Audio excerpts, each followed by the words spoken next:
Welcome back. So here we are going to see the Coulomb's law in different condition. So first we take a charge, this Q1, and another charge Q2. Let us take these two charges which are separated by a distance R2 1, which is R2 minus R1. So now what is R2 minus R1? So let us take a fixed origin O and distance of this charge Q1 is R1. R1.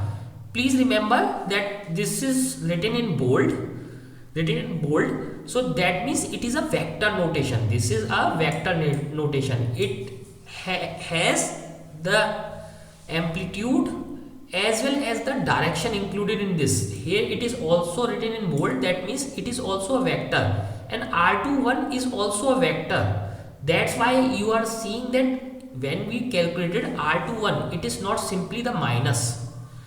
There is a direction associated with this. Okay, so in books, so when something is written in bold, that is a vector and there is no arrow over that, so they simply write like bold. This bold is similar to vector notation in books. Okay, so these are vector notation.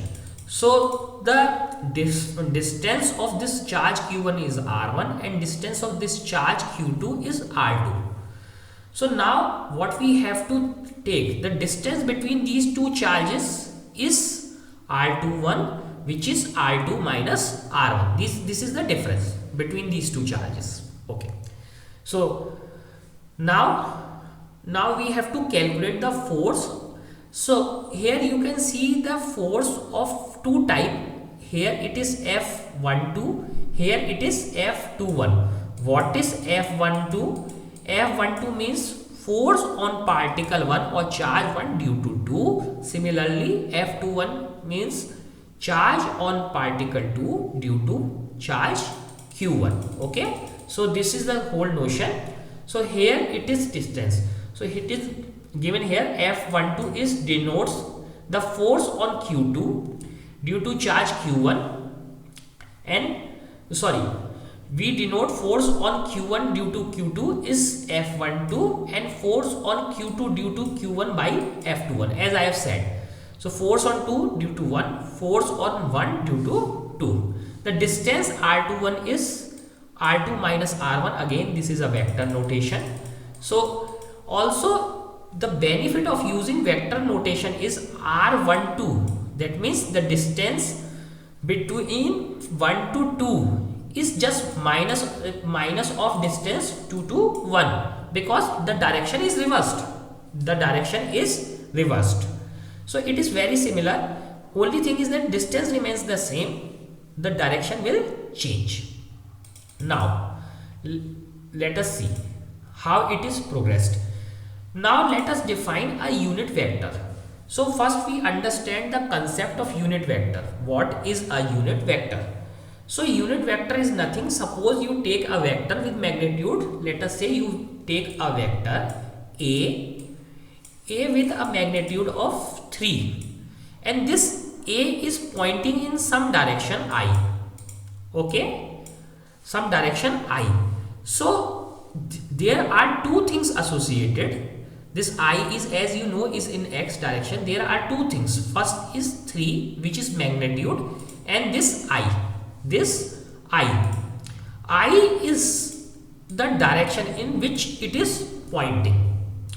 So suppose if we take a vector 1i, so this is called unit vector in that particular direction. Similarly, we can say that suppose a vector r is there which has a magnitude of 3i.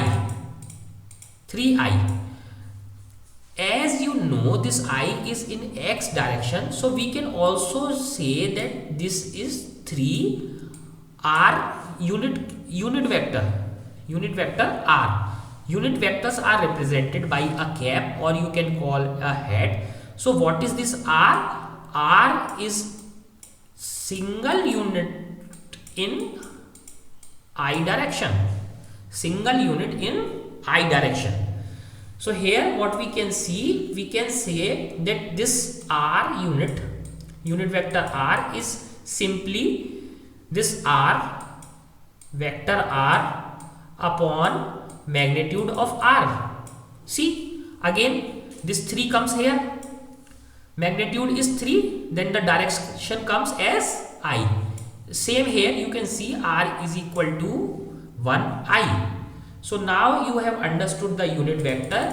The concept of unit vector is very important, because with the help of this unit vector we can simply represent any direction with that unit vector and a number, okay, rather than representing complex vectors. So here, as I have told, if you did not understand, please watch that example again. So here the unit vector R21, that means a single unit. Let me tell you in another way. Suppose you have a foot, so you measure this a distance in a foot, so you measure 6 feet, but you again measure with the unit foot. So what is foot? Foot is a unit vector here. So whether there is 6 feet or 10 feet, you measure with foot. So when you multiply a number magnitude 6 with this quantity foot, so this foot is a unit. Similarly, when there is a direction, and direction, the unit of that direction is called unit vector. So this is R21, that means a single unit when traveled in direction 2 to 1.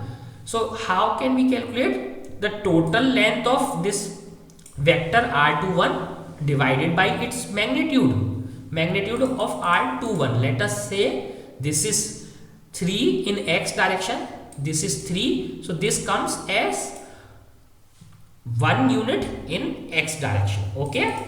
Similarly, we define R12, same thing as R12, vector R12 upon magnitude of R12. So here we see this magnitude remains the same. Also the direction is same, only thing is that there would be a minus sign, because R12 and R21 remains the same. Only thing changes is the direction. The magnitude remains the same. Coulomb forces law between these 2 point charges, as we had earlier discussed, that we are assuming that these are point charges. So why we are considering them as point charges? Because otherwise this distance R21 cannot be accurately calculated. So now if we put these entities, so now let us calculate force on particle 2 due to 1. Again we have this constant 1 upon 4 pi epsilon naught, and this is a simple multiplication, charge on first, charge into second, and we had a distance between them R21, magnitude of this square, and what is the direction of this force? R21 from 2 to 1, because till now you know that force is a vector quantity and must have a direction. So what is the direction of this force? This unit vector is representing the direction of this force. See, again it is written in capital, so that means it is a vector quantity. So the direction is R unit 2 to 1. So unit vector, and this is the magnitude, same here. Similarly, force on particle 1, this is again a vector quantity due to 2, charge 2, this is a constant 1 upon 4 pi epsilon naught. This is same, q1 q2 upon the distance between them R12 square and vector R12, unit vector R12. So clearly you can see that the force is just opposite to F12. So force on particle 1 is just opposite of force on particle 2 due to 1.